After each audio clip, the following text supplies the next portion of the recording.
Yeah? Okay. Yeah, go ahead. Okay. Well, good afternoon. Thanks for joining us. We're here to talk about issues related to public speaking presentations and teaching the public speaking course. And I think I'll begin as I do each semester with my students, and maybe you go through the same thing. Each semester I go in understanding that these people hate my guts. I'm making them do a terrible thing. I'm inducing them to embarrass themselves, humiliate themselves, damage their family name, and that next to enrolling in public speaking, whatever little number you have, code number you use at your institution, they would rather set their hair on fire and set it out with a tack hammer than do what they're going to be doing for the next 16 weeks if they last that long. We know that dropout rates tend to be high in public speaking. What I've found is that in some ways, McCroskey and Richmond talk about communication apprehension, and they focus very much on particularly situations of public communication as well as interpersonal. And what I do is basically use videotaping as a distractor. They're going to be terrified anyway at the beginning, so why not add to their terror one more end, because it won't make any difference. And McCroskey and Richmond, some of their studies indicate that an extra element or variable in the process, to get technical, doesn't hurt. It's not going to make a bad situation that much worse, particularly if you frame it correctly. And I try to frame my use of video with the benefits and advantages for them as well as myself. So what I'd like to do is talk about how I use video in my public speaking sections and what I view as the benefits and advantages, how to manage it. First off, on the very first day of class in the syllabus, of course, I put it in the syllabus naturally that I'm going to do this. And I even have people who will talk in the halls. You hear them at registration. Well, if you take Glenn, you're going to be on video. And nobody else does this. My colleagues think I'm insane. But there are so many good reasons to do it, I can't imagine not doing it now that I've done it for almost 8 years. And I'm not that old, okay, so I'm not set in my ways. And I don't pretend that the way I do it versus somebody who's mass comm background like Jim, who gets prettier pictures than I do probably, that maybe in terms of the beauty of the video, it's not what it should be, but it still gets the job done. All right, first of all, beyond the syllabus, then I talk about the nature of video. I say, first of all, the use of video is not for you to perform for the camera. That's very important to them, because while it may be an additional variable or distractor, it does not need to be one they need to focus on. Second, I use committees in my classroom. Those of you who are upstairs know that. And so I get them involved with the camera. I don't treat it like, hey, man, don't break my camcorder. If they're going to break my camcorder, I'll get it repaired. But the bottom line is, I try to get them involved, touching it, turning it on, operating it, making them feel that this is not something to worry about, to be intimidated about. The other argument I make is, look, you're in a technocratic age. There's going to be a lot of opportunities for you to be videotaped, job interviews, video resumes. Video is your friend. That's how we're going to use it. We'll never use video to embarrass or humiliate you, because that certainly is their concern. And I don't blame them. It would be my concern too. Are you, for instance, going to show a review of all the speeches and stand there, and make fun of a student's speech? Well, that's not the way you cite sources. Or can you see how nervous this clown is? Yeah. No, that's their nightmare. You need to diffuse that right off and say, no, the videotapes, I try to make the videotapes a dyadic affair between the student and I. Initially, I tried showing them in class, but students are so reluctant to openly criticize other students, or even to give praise in some cases, that showing the video for everyone doesn't really work. So I take a diagnostic approach. It's for your use and my use and the class's use in some other benefits. I also point out that if they ever miss class, they're required to be there on speech days, of course, required to be there every day, required to be there on speech days, and if they're not, they still have the responsibility of critiquing all the other presentations, okay? So they're not just sitting there with their hands underneath their tush. They are being asked to participate also in the critique process, the evaluation process. Now, it doesn't affect their grade. I don't take their critiques and run them through a calculator and do a foursquare ANOVA on them. It basically is, just to get a second perspective. They get my critique along with everybody else's. And I indicate that not everyone will see the same stimulus as I do. In other words, we might all look at the same speech, have 20 different responses. But look for the median, look for the average. What does the average critique say about your speech? So to do that, they have to be there, or they have to watch the video. the video provides a substitute. It doesn't punish. I don't frame it as, I don't say, if you miss class, you're going to get to sit home and watch 20 tapes on, speeches on tape. I say, for your benefit, for your to help you to meet this requirement of critiquing all the speeches, at any time you can come to me, get the videotape, check it out, take it upstairs to our Learning Resource Center, watch it on campus, and if it works out time frame wise, you can even check it out and take it home. Okay? Very important to turn what could be perceived by them as a negative into a positive. And I don't mean this in a manipulative fashion. I mean in an honest, forthright way. I mean, that's how I view it. I don't want to punish students for doing things that I'm asking them to do that I think will benefit them. The other thing is, in terms of videotaping, which speeches are videotaped. Not every speech is videotaped. The first speech of the year is usually a speech of introduction where they've interviewed each other and they introduce each other to the class, do a little biographical sketch on their partner that they've interviewed. And for that speech, I do not videotape it. I allow them one speech without that added pressure, and I allow them to get acclimated to the audience and used to the speaking environment. I think that is important. Let them have a speech where they mess up. Second, the use thereafter, all the other presentations, persuasive speeches, informative after-dinner speeches, and whatever other fourth speech we're using that semester are videotaped. The benefit for this in the long term is I have a wonderful catalog of speeches. I have my top 10 persuasive speeches, my top 10 informative and after-dinner speeches. I can't imagine, and this is another benefit from an instructor's viewpoint, I can't imagine, and I know you've all had this experience where you may have watched a wonderful presentation, a student that's literally blossoming before your eyes, and you go, darned, I wish I had that recorded. I wish I could play that back for future students. And I can. Now, I would admit, I'm just going to be honest here, the quality of the videotaping, for whatever reason, yuck. It's okay. I got to play with the video. Maybe it's our monitors. But nevertheless, so rather than showing it in class, we're all going, I can't hear that, or, what color, why was she wearing a white shirt, whatever, I usually just let them check it out. I put it on reserve in the library, and if they want to watch it, and I give them extra credit for critiquing one of the speeches off the master videotape, so that's an incentive, that gets them to see model speeches. And it's very important that they see, particularly community college students, very important for them to see that, hey, your peers can do this, and so can you. It's absolutely critical. Because so many of these kids come in and go, well, I go to a community college, and there's something wrong with me. No, there isn't anything wrong with you. And, you're going to succeed, and you're going to be successful. And here's some examples of where you can go. The other benefit, of course, is that you have instructional videos that deal with people that they can relate to in addition. Because I've used like Lucas's supplemental videotapes from Lucas, supplemental videotapes from a variety of other textbooks. Even forensic speeches, bad idea. You want to hear Siskel and Ebert tear apart what I might perceive to be, and I have that in my paper, a really good speech. And you need to be aware of this. It's okay to show those. I use them occasionally still to demonstrate proper source citation or use of gestures. But be prepared for them to rip it apart. It's a defensive response, folks. You're pointing to this piece of oratory or this sample and saying, this is good. And they can't relate to this person. So they're going to rip them apart. Well, I don't really like her hairstyle. She could have cited more sources. 20 really isn't enough. And don't be offended. Don't be upset at your students. It's a defensive response. The bottom line, though, is you want to say, however, okay, what would you do with her hairstyle? How would you cite more sources? Turn that around and get them involved in solving the problems they're pointing out or creating on these non-peer videotape samples. But again, I try to limit them because overall I find they don't really work that well. They tend to turn it off. They have an antagonism toward it. Finally, in closing, let me just say two things, and that is videotape technology is there. It can be used. If you're not good, you can't program your VCR, and I can't either. I just got on the internet, so that tells you where I am. The bottom line is that if you're worried about operating a camcorder, you can get help. Or you can use the committee system because your students will probably know how to operate it better than you do. Put them to work doing it. A lot of them really get a charge out of being allowed, hey, I'm being treated like an adult here. I get to operate, a $600 piece of equipment.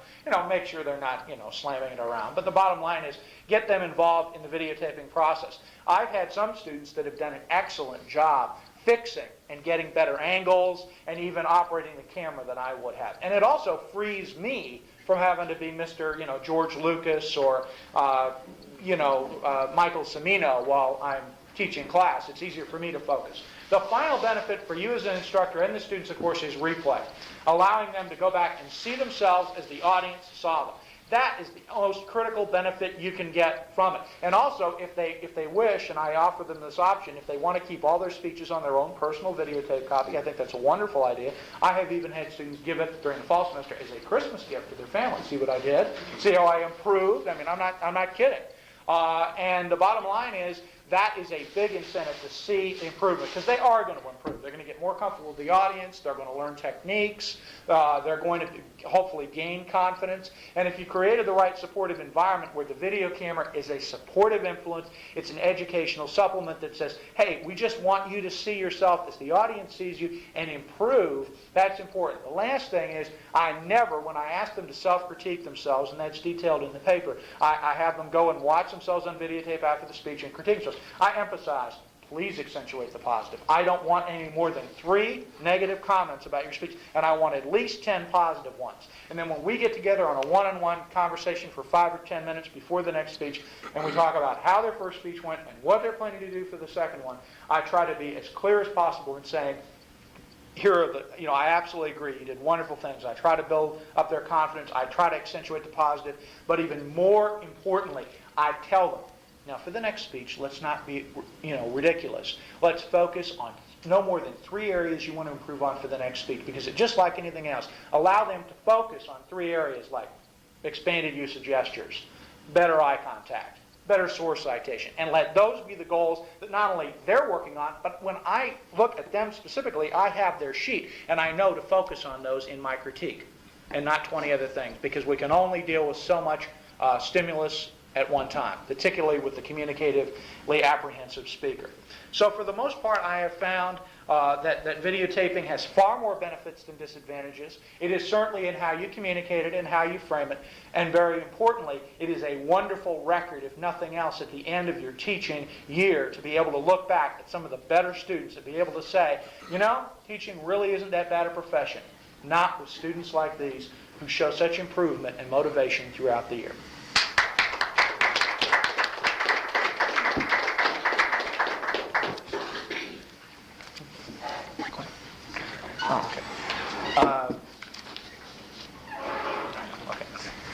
Jay Bourne is a late addition. He's replacing Butch Ham, who had a conflict this weekend. Jay is the new director of forensics at Asbury College, and we're thrilled to have him with us, and he'll be discussing our next subject. Like Bob said, I was talking with Darrell earlier this week, and we were talking about how things are going, and I said, well, I guess I'm going to see this weekend. And he said, well, I'm not going to be able to make it. He said, do you want to take my place? And I said, okay. So this probably isn't the most polished paper I could be giving, so disclaimer to begin with. Second disclaimer to begin with, also with this is, last time session we were talking about icebreakers and give a real practical how to kind of deal with this. This one is about forceful public speakers, and with this one I'm going to go a little more theoretical and look at our approaches we can take to it and see how that might be helpful. As a competitor in debate and individual events in college, and now as a coach, I think I'm seeing a lot of this in play right now. The first question, if you look at it, I'm going to use his same topic. It's creating forceful public speakers through classroom instruction and debate and also forensics. When I talk about forensics, I'm limiting that to limited preparation events such as impromptu and extemporaneous, and the public speaking events, informative, persuasive, and after dinner. And in some cases, informative doesn't really even fall into that either, depending on how you look at it. Well, the first question is it important? Is it important to create forceful public speakers in the classroom? And I'll say yes. And I think because, well, first, we look at that as a positive goal. We know people that are forceful speakers are our congressmen and our lawyers and everything else, and that's a good ideal that we have. And the second reason I'll say it's important is that helps to justify our classes, particularly if you're a director of forensics and you want to have this as a class available in your curriculum. You have to show how it's needed and that it's valuable. Bill Hill in the Southern Speech Journal of 1982 talks about the budget crunch that's coming and how you have to be accountable. And that was a couple of years ago, and it's either the same or much worse now. So we really have to show that it is valuable and it does have benefit to the students. So the second question I would look at is the question itself. Is it true? Does using classroom instruction in forensics and in debate actually help make these speakers more forceful? And I can say I believe that it is. And there's two areas we can look at. The first one is because that's the goal of those disciplines. If you look at debate, you can one of the basic readers, Freely, in Argumentation and Debate, he says that the main purpose is to convince others of your argument and to use effective and confident speaking. I think we call that being forceful. And in individual events, Working Forensics, a Competitor's Guide, talks about developing poise and confidence and effectiveness. We could look at that and also call that being forceful. And the second reason I could say that that is true is because they've done some studies and found that to be the case. Some people, and I'll address this in just a minute, some people will say that forceful speaking is bad because it means you're being belligerent to other people and you call them names and that you can be terrible. And some people also say, well, you're not making these people be more forceful at all. They just happen to be that way and they wanted to be in forensics to begin with. And you're not really doing anything productive at all. It's just these are the people that want to argue. And that's it. We hear that a lot. But there's been two great studies that I really like. They're by Colbert. And he did one in communication education in 93. He did another one in forensic in 94. We replicated it. And he gave out these surveys to people at debate tournaments. And what he did is he would give the same survey out to people that were interested in debate but had never competed before or had instruction. And then he gave the survey to people that had experience. And what he found out is that the argumentative level, being able to be more forceful, was increased with the people that have had experience in debating and have had the instruction. So you can see that shows that motivation alone, isn't causing them to be more forceful just because they want to be in debate. The actual instruction they're receiving by the coach or by the instructor is making them a more forceful speaker. Now the second question to look at is whether it's good or not. While we're also looking at that topic, there are some people that talk about theories of arguing, such as the article you've probably seen, Arguers as Lovers, where you look at in this category as a rapist or someone to be seduced or as a lover. And a lot of people would say, well, this could be damaging also. Well, Colbert also found out that although the argumentativeness scale increased, they became more forceful through instruction, what they called, let me find it here real quick. It's a scale of verbal attacks. The verbal aggressiveness, he titled it, decreased. So, we're knowing that as a discipline, we're doing a good job of letting them be more forceful and at the same time, not doing it in an aggressive way, not being in a person where it's a personal attack. So that shows that we're doing our job good. And also, I tried to relate this to individual events, and it didn't come across as well. When he did these studies, he looked at all these different kind of categories of debate, and then he also looked at the category of individual events. And he came out the lowest, like they were the lowest of being forceful. And I think the problem with that is that he just looked at the one category. In individual events, you have people that do interpretation, you have people that do limited preparation, people that do public speaking. And I guarantee you, people, they peg them. They go, I'm an interpreter, or I'm a public speaker, and I wouldn't dare do the other. So unless, you can do the study again and separate it into the areas, that could be one of the reasons. And you could just look at anecdotal evidence or stories we know, we can see people that were in individual events and did persuasion and did things like that became better speakers. And there's lots of stories like that. So that says it does work and it does happen. Now, what skills are taught? Well, there's critical thinking skills. That's obvious in debate and also in the speeches that you're doing. There's prompting skills or speaking off the cuff. In cross-examination, you're doing that. In debate, you have to give a speech, with a very limited time, even though you've had to prepare. You don't know exactly what's going to be argued. If you're doing impromptu or extemporaneous, you're doing that strictly off the cuff. Thorough research, there are more standards here. You have to really know your topic before, you're not just giving a speech and doing it in 1 week. You might be spending a month or two on it. Adaptability, especially, when there's the idea that when you're in a public speaking classroom, you're always speaking to the same audience of students and you're always speaking in the same exact room. And obviously with forensics, there's always in the back of your mind, you're going to be doing this at tournaments probably. We do a lot of coaching in what if the room is this way? What if the room is hot? What if they're in the back of the room? What if you're in a bathroom? You've been at tournaments where it's that crowded. So that's another skill we can do. Another one is confidence. And that confidence can come through repetition, doing this skill over and over and over and over and over again. By the end of the year, you said a persuasion speech 150 times. In a basic public speaking class, maybe you did it twice before you got up that morning sometimes. Sometimes you don't know, but that can help. And all that can increase your overall performance. Now, the reason this happens, I think, is what I call some paradigm shifting on students' behalf and also the instructors. The first level is on the student. First off, their motivation is different. They're not in this because it's a required class. I mean, I guarantee you, 95% of the people that are in these type of courses are doing it because they want to be in it. And they've done studies, and Bill Hill again found that over 40% of the people in these classes are wanting to be in that to get educational value out of it. They're looking for particular skills. So they're motivated to excel, they're not afraid. And the second reason is that the goal assessment is different. It's not necessarily getting an A, but it's how it's going to work out on the circuit, or how am I going to stack up to the other competitors. Because if you're doing debate, even if you don't go out on the circuit, you're going to have to try to see if you can beat the other person. It's not like you're just giving your speech and the next person gives his. And the last area that comes in a paradigm shift is your reaction to criticism. You don't have just a teacher you get to know over the course of a month, but you have this winner mentality that starts to develop. And you also get ballots from people that you don't know, and you start reading them. And you also take it more personally, this criticism, because you have more invested in it, because you're not doing it just because it looks interesting. You also have paradigm shifting as an instructor. Again, you have a different motivation. You're understanding going in that these people want to be in the class. They don't have to be. And that can affect how you teach the entire course. Also, it can affect your goals. You might do progress charts, or you have team goals that you set out, and they might be higher than you would have if you're just doing a normal class, because you're hoping they'll do well when you take this out for competition.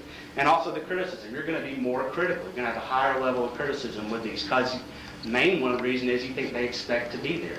And they need to do a better job if it's going to be well in this competitive nature. And that's the key thing, that instead of looking at the class as a group of people that can be scared and are not wanting to do this activity, it's a paradigm shift where you're looking at people that are excited and want to do well. And so your criticism is going to be much more pointed and particular. And that's something you go into that. And I think one of my problems as a teacher is I might have dumbed down my paradigm on the basic level course, thinking they're not going to be interested in setting my levels really low, because I think they're scared, I don't want to push them too far. And then I get in this other area and I'm like pushing them all the way, and they're grabbing it and they're going with it. Maybe this needs to be lifted up a little bit. And so you get the way you do that is specific attitudes. You get mastering skills. It's not just enough to give the persuasion speech, you have to do it over and over and revise it until it's right. Also in individual tutoring, this is something you start developing over the course of the time. You much more tailor to the individual than the whole class. Another area is that you have gaming elements that you bring in, because it's sometimes more as a coach instead of an instructor. Like you might do abbreviation drills for extemp speakers for all these different organizations to see if they can get it. Or you might have them all stand in a corner and say their speeches at the same time to see who can last the longest. And I don't see this done a lot at the basic public level speaking, but it's that competitiveness in gaming that comes throughout. And also long-term coaching. In a basic course you have one semester. In debate, maybe they're getting that as a 1-hour course for 3 years. And you can obviously accomplish more in that time than you can otherwise. When I have a student, he wants to join and he's a senior, I already feel cheated because I'm only going to have him for 1 year. And somebody else has a class for May term and they got 3 weeks. There's a big difference there in being able to use those skills. And the last I would say is that the coach element that you can also bring. You're more of an encourager, and you're also more of a disciplinarian. You're pushing them, but you're also goading them to do better as an individual level, not to meet these minimum requirements you might have for a persuasion speech in a basic speaking class. The last thing I would say is there's a couple of these ideas you can apply to your classes, even if you aren't planning on doing these in basic speech. One is maybe look at the paradigm that you have when you're looking at it. Are you looking at it as 100% fearful students that want to do the least amount possible? Or are you looking at it as students that are willing to learn and want to achieve? And that might affect how you approach the class and set your standards all the way throughout. Another one is gaming. We can bring these elements into our basic speech classroom. You can do the heckling speech where they give a persuasion in a certain 3 minutes and their audience members can interrupt and shout questions at them, and they like that actually, especially by the end of the time, and they feel great if they can make it through it, and they become a more forceful speaker by doing that. Another one can be quarters, where you have to bring a quarter and you have to try to get the quarters and make audience appeals, and you have to do anything you can to try to get it. It brings that competitiveness in that sometimes you don't have a lot of in the basic speaking class. And the last one I'd say again last one would be doing it individualistically. Don't look at the class as a whole. It's okay, even if you give them an A, to look at John when he finishes his speech and say, I know you can do better. Or I know you could have spent more time on this point. in a nice way to make them do better as an individual, which you do a lot more as a coach or in these higher level classes. And that would be the ideas with that.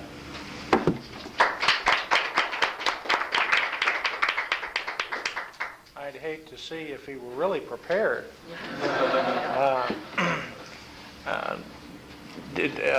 Jim Reppert is from Southern Arkansas University, and he's going to discuss another element of public speaking class and teaching. And as a preface to that, Bob was talking about using video in the classroom, and I come to that from a different standpoint because my emphasis is broadcast journalism. And if anybody is interested in doing it and they are videographically challenged, so to speak, what I would suggest that you do is talk to someone who is involved in broadcast at your particular institution, because going back as we were green kids getting out of UNLV in 1985, from my first semester, I have videotapes from all of my public speaking courses, save one semester. And we had a technological problem, as Bob was alluding to previously. And I do all of my material on Super VHS and keep copies of virtually everything. And that way, if students come back in a few years and they'd like copies, it's very easy to do. And that somewhat ties into the topic dealing with microcomputers, because this is something that I came into really rather late in the game. In fact, before I start the presentation, what I'd like you to do is to take a look at a videotape. And by the way, if anybody sees Kevin by tomorrow, we have a presentation scheduled in here.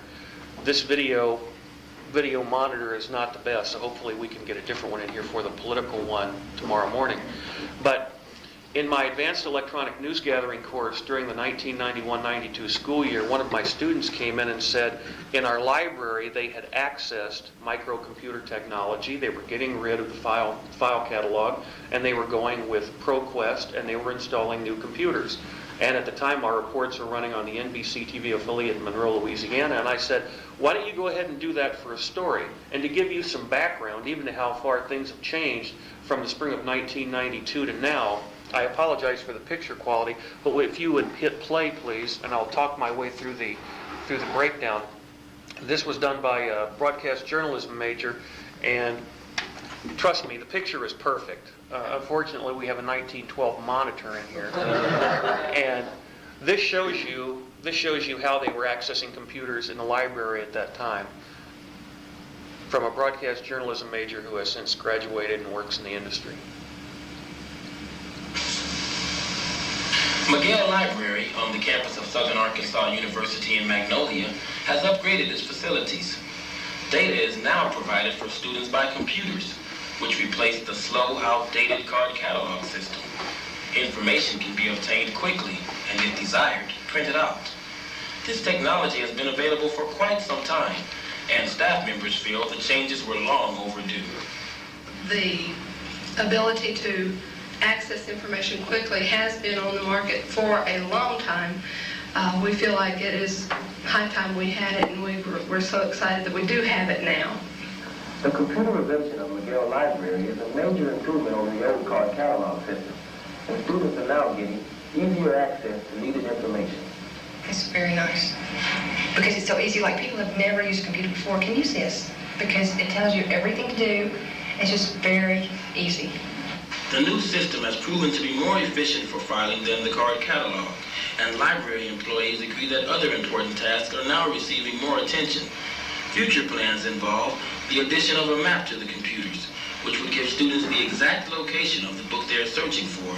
This trend of computerization is not only speeding up the process by which students are conducting research, but is also making their data searches for research projects as detailed, thorough, and accurate as possible. This is Khalid Ali reporting from Southern Arkansas University.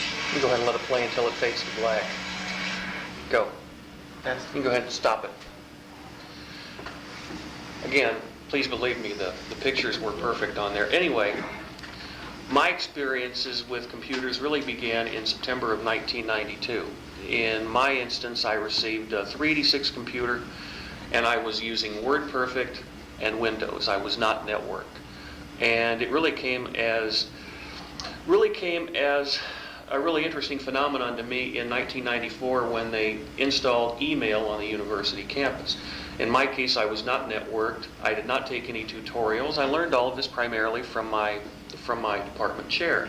So what I decided to do was try to make sure that all students had ready access to technology, and I did it in the following way in my public speaking course, which has been instituted. In my public speaking course, I have 3 non-graded presentations. The first one similar to what Bob talked about, which is a 1-minute non-graded speech of introduction.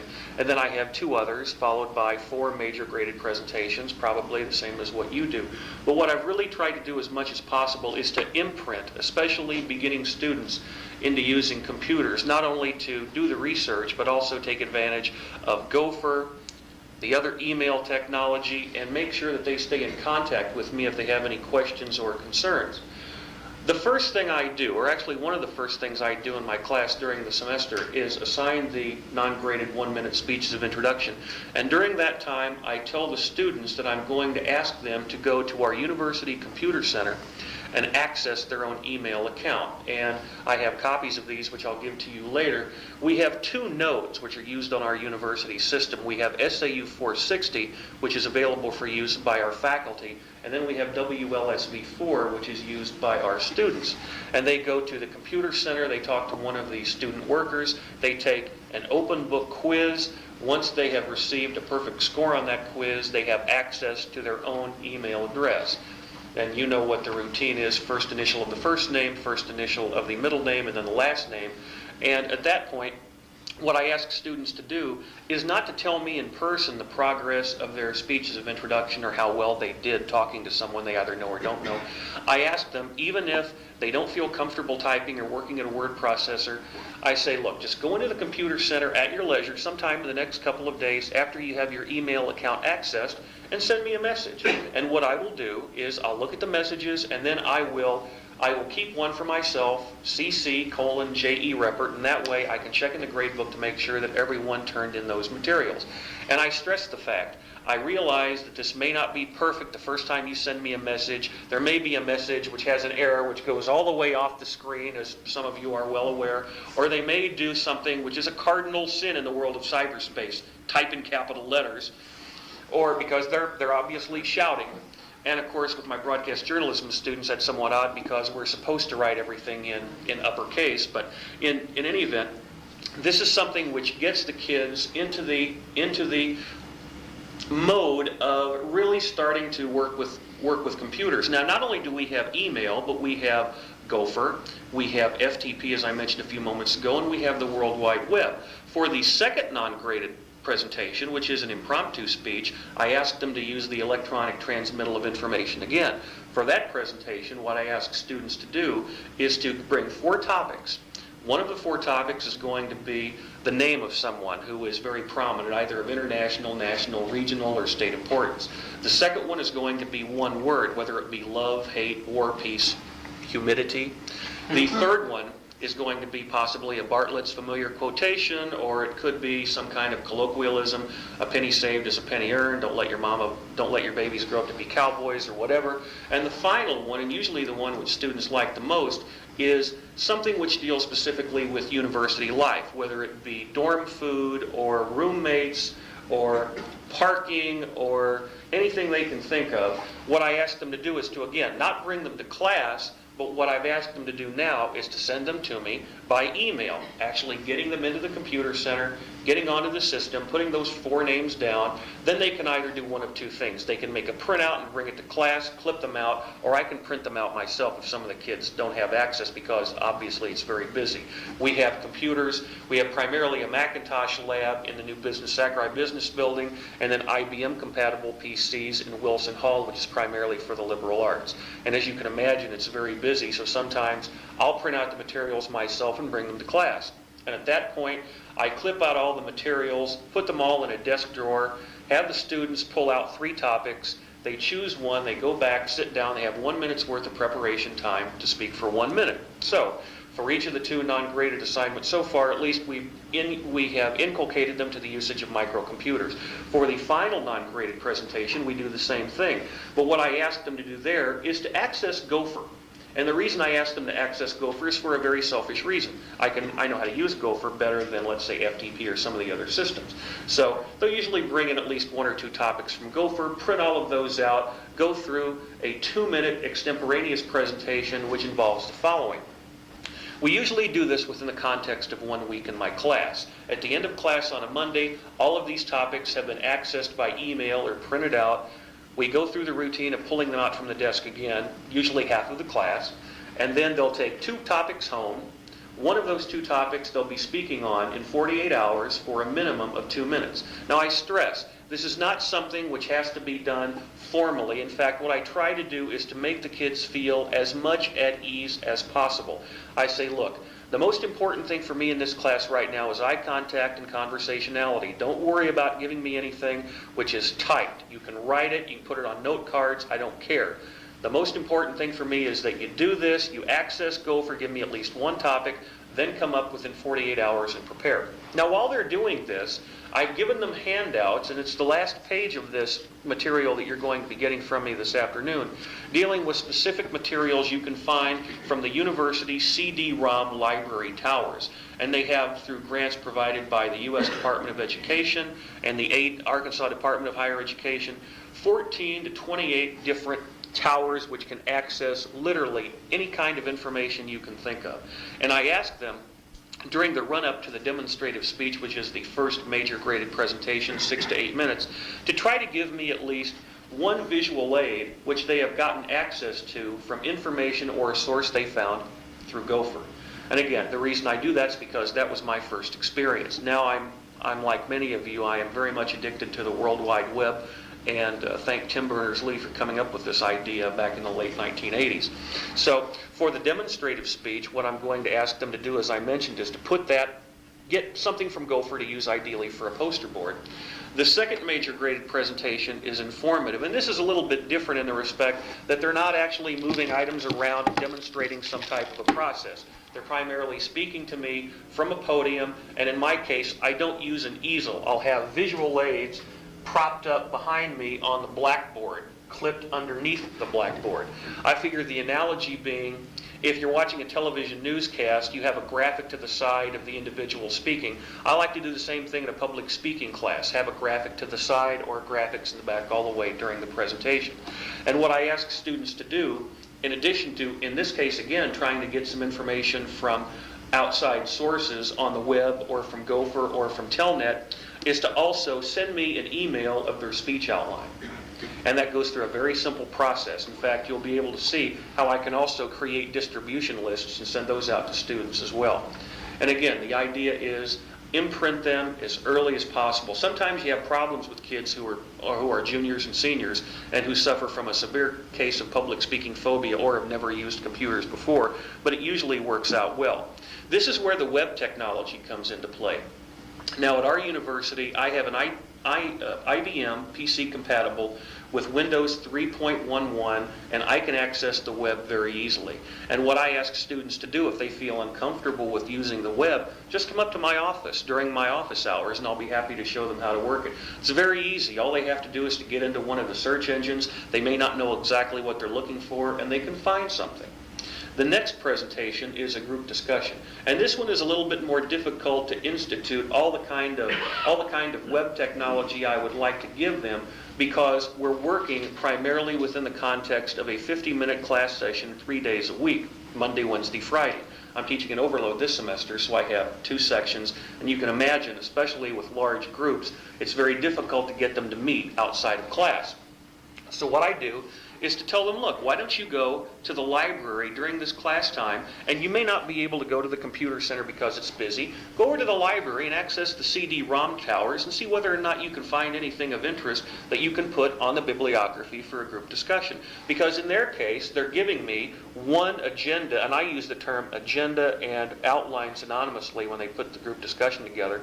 And the great thing about computers here is all they have to do is to have 1 or 2 people collate all the data and put it together. In fact, one thing that I didn't mention at the top was, before I really became interested in networking and using material from web and other sources, is that for extra credit, at the end of the semester, I would ask kids, look, get used to using computers, and as a carrot on the end of the stick to you, I will give you extra credit if you submit to me a disk with all of your assignments that I can keep at the end of the semester. Just like with videotapes that I keep and show students in the future what people have done, representative examples, just like what I do, keeping file folders of representative graded speeches and critiques. Same thing with disks, and they can take a look at what kids did. So, whenever they're putting the group discussions together, they can gather around, they can check InfoTrack or ProQuest or ERIC or any of those documents and see what they could use primarily for information.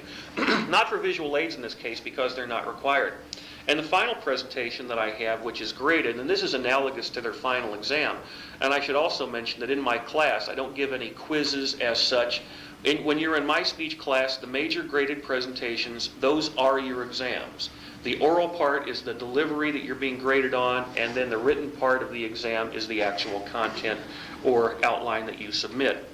For the persuasive speech, since this is, in essence, analogous to the final presentation, I ask them to try to put together as much information from computers as possible for their final outline. I ask them to give me a minimum of one source citation, maybe from the web, one from Gopher, one from the university CD tower, and that way I know that they've mastered each of those areas. And along the way, if they want to email me a copy of their outline, I have a copy of it on file. I can clean it up and maybe send it back to them, or maybe put some comments on them. I'm also experimenting with giving speech critiques by email as well. The nice part about this is that you have the opportunity to save copies of everything. You don't have to worry about riffling through old file cabinets to find copies of materials. Everything's right there, readily accessible. And again, a bibliography with Gopher, Web, University CD-ROM drive tower, it's perfect, because ideally at the end of the semester, not only have they become a more proficient speaker, but they know how to use the computers more. And I always tell the kids a couple of things, and I don't mean to be preachy about this to them, but I think it's very important. Since speech is in the general education of our university curriculum, it's important that they understand that they're going to be critiqued virtually every day on the way in which they carry themselves. So not only is the public speaking aspect important, obviously inherent in the course itself, but also knowing how to use computers, because this is going to take place in every course they take. And keep in mind that I am relatively new to the world of networking. I've only been working with the web for about 3 months. I've only been working with email since the beginning of the year. But the nice part about it is, as I mentioned a moment ago, you have copies of everything, you can save materials, and the students find that really the world is on their desktop. Instead of having to make numerous trips to the library, you can just surf the web. And as many of you can attest, it becomes very addictive. You can literally sit there for hours and hours, and Bob knows this because he's been sending me email messages from his doctoral work at USM. Jim, this web stuff is addictive. So, and it really is. And the nice part about that addiction, if there is such a positive aspect about it, is if we can get the kids turned on to it as well, it's going to make them better researchers, not just for the speech course, but for everything else they take. And the last thing I would mention here is that the beauty about being able to use computers is that I think we're going to find in the next generation that we're going to have a much more literate society, that you're actually sitting down and writing out thoughts instead of maybe jotting materials down or being very passive, because as many of you probably know, we're in the infancy of web television, where you actually have a wireless laptop, or actually a wireless pad similar to what you're actually typing on.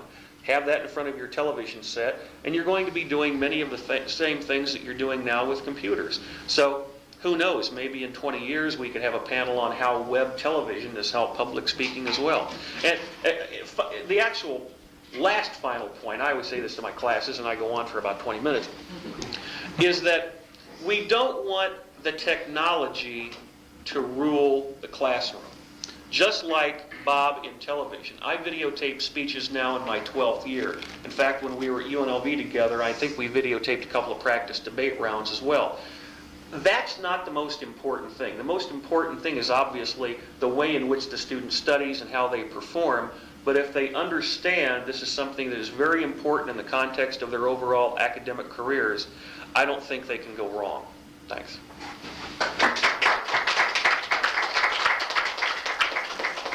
We got started a little late, but if anybody has any questions, you have any answer.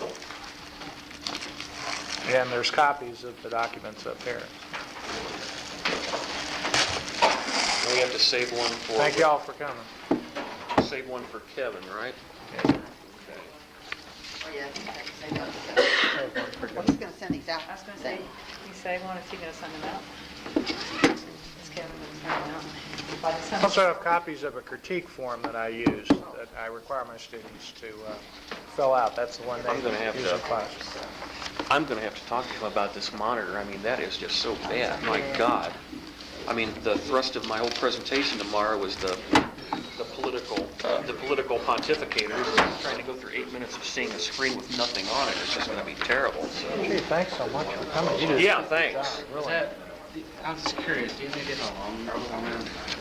About 12, 14 minutes, I think. Yeah, you were right Oh, yeah, on you're the fine. time. Okay, that's the only thing I was worried about. And we chronicled you on tape, so we'll run you. Yeah, it's audio tape of you. Okay. What is this? Do you do this a lot? Or is this just to have it